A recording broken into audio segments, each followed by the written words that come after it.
Olá pessoal, sejam bem-vindos a mais um episódio do Livro de Lei, o canal em que a gente fala sobre direito e literatura. Hoje a gente vai falar sobre o livro 5 de Middlemarch, que é Mão Morta. Para quem não sabe, Mão Morta foi um ponto jurídico da obra e o vídeo não tem spoilers, então fiquem super seguros e eu espero que vocês gostem. Não esquece de curtir o vídeo. Quem leu Middlemarch acaba percebendo que os personagens que morrem eles acabam influenciando a vida dos vivos por meio dos seus testamentos. Mas como que um documento jurídico pode vincular tanto as pessoas vivas? Da onde que vem isso no direito inglês? E é isso que a gente vai falar hoje. Um fato muito interessante é que George Eliot, enquanto ainda projetava Middlemarch, acabou lendo um livro chamado Ancient Law, The Early History, esqueci o nome do livro. The Early Ancient Law, its connection with the early history of society and its relation to modern ideas. E esse livro explicava as raízes dos princípios do direito britânico. E de lá, ela acabou pegando um dispositivo muito antigo do direito britânico e que era diretamente vinculado com os testamentos. Esse dispositivo, ele foi meio que um pulo do gato para acabar impactando a vida de um dos personagens mais centrais do livro. Mas antes de falar dessa peça rara que George Eliot conseguiu resgatar por meio dos seus estudos, vamos falar um pouco de como eram os testamentos na época dela. Por quê? Porque os testamentos na época vitoriana, eles eram muito interessantes e eles agitavam todo mundo tinha uma forte curiosidade por causa dos testamentos. Isso porque não existia a obrigatoriedade da pessoa que deixar um testamento de incluir os filhos e o parceiro. Então, sempre tinham muitas surpresas e os filhos nunca tinham a certeza de que iam receber o legado, todos os bens deixados pelo pai. Fora que os testamentos também eram um espaço em que o morto tinha para falar as verdades, para deixar todas as fofocas, todas as reclamações que ele tinha dos vivos. Eu fiz um estudo e encontrei um caso muito interessante do Sir Thomas May, de Londres, que em 1887 ele deixou um shilling para sua esposa e um para o seu filho, enquanto deixou também uma soma anual de 100 libras para um servo. Um servo muito sortudo, porque 100 libras na época era muito dinheiro. E por mais que os testamentos eles fossem tão assim objeto de curiosidade e essa coisa tão única, né, que as pessoas tinham da época, ele não era uma realidade, porque a maioria das pessoas ou elas morriam na pobreza, devendo, ou elas não deixavam nada. Mas uma maneira muito eficiente de garantir que os filhos teria um apoio depois da morte dos pais eram por meio dos fundos. Então a riqueza ela era administrada por uma pessoa que tinha esse encargo de administrar a riqueza até os filhos chegarem à maioridade. E quando eles chegassem à maioridade, geralmente essa riqueza ela ia ser dividida igualmente entre todos os filhos. Ou não, porque na Inglaterra podia tudo.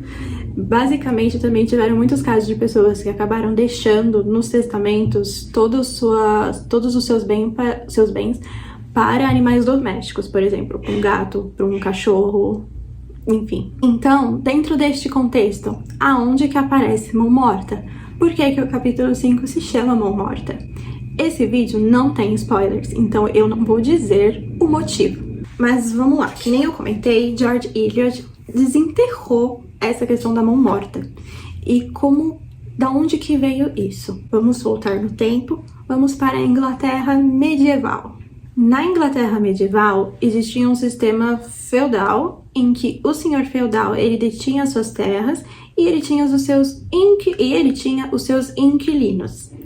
Esses inquilinos, dependendo do ato jurídico que impactasse a vida dele, ele poderia, por exemplo, se ele casasse, se ele cometesse algum crime, ele poderia ter essa terra revertida e o senhor feudal, ele poderia abater aquela terra com outro pedaço de propriedade. Liberdade de escolher uma outra terra que o senhor feudal poderia substituir, ela não existia quando a terra era doada por uma entidade religiosa. por uma corporação religiosa, por uma igreja. Por quê? Porque não existem atos jurídicos relevantes na vida de uma igreja. Ela não se casa, ela não pode ir presa. Então, não tinha como uma igreja mudar o seu status legal em benefício do senhor feudal. E aí o arrendatário era livre para manter a terra dentro dessa ideia do corpo religioso. Fora que as propriedades feudais também geravam impostos para o rei, principalmente sobre a concessão ou herança das propriedades. Se o imóvel se tornasse propriedade de uma entidade religiosa, que nunca ia morrer, esses impostos nunca iam acontecer. Então, era como se uma propriedade fosse pertencente aos mortos.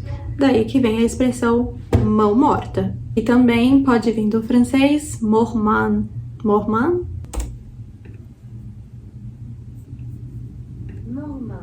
Mormant. Então, uma vez que uma terra passasse por controle da igreja, ela nunca ia ser abandonada. E como a igreja ela nunca morre, ela também não ia poder ser herdada por ninguém e também não pagaria os impostos para o rei. Então, acabava que a igreja virava uma mão morta, porque a igreja era uma entidade que não era viva, que nem a gente tinha conversado, mas também tem uma ideia de que essa mão morta, essa expressão veio pelo fato do doador morto, que mesmo morto ainda controlava sua terra, e que parece um pouco Middlemarch. Porque assim, com essa mão morta, ações de homens que morreram há muitas gerações continuariam controlando as suas antigas terras. Aí, para resolver toda essa questão, surgiram os Estatutos de Mormont. Esqueci como se fala em francês. Mormont. Tá. Chegaram os Estatutos de Mormont, que visavam restabelecer a proibição de doação de terras para a igreja, que já existia na Carta Magna de 1215. Então, como que os estatutos conseguiram isso? Eles conseguiram colocando a exigência de que antes de doar uma terra para uma entidade ou corporação religiosa, a pessoa precisa da autorização real e também do seu senhor. Esses estatutos de Mormont, eles tinham várias leis que eram partes desse estatuto. E a lei de 1279 dizia que nenhuma entidade religiosa tinha permissão de adquirir terras. Se eles o fizessem, o senhor feudal tinha o direito de confiscar a propriedade, e se ele não fizesse, o senhor, logo acima dele, dentro da hierarquia feudal, tinha esse mesmo direito de confiscar. Mas, na prática, esses estatutos foram super ineficazes porque eles não colaram. Se o suzerano tivesse disposto, a terra ainda poderia ser doada para uma casa religiosa, com a sua cumplicidade, ou seja, por a sua inação. E essas autorizações reais, elas eram muito facilmente conseguidas porque o rei Henrique III, ele é muito simpatizante das instituições religiosas, então ele sempre acabava concedendo. As leis referentes ao Mormont existiram na Inglaterra desde o século XIII e só foram revogadas em 1960. É muita coisa. Mas enfim, só queria explicar o Instituto Jurídico do Mormont. Muito obrigada se você viu o vídeo até aqui. Não esquece de curtir, de comentar e de conhecer também o blog e o podcast no Spotify do Livros de Lei. Muito obrigada e uma ótima leitura!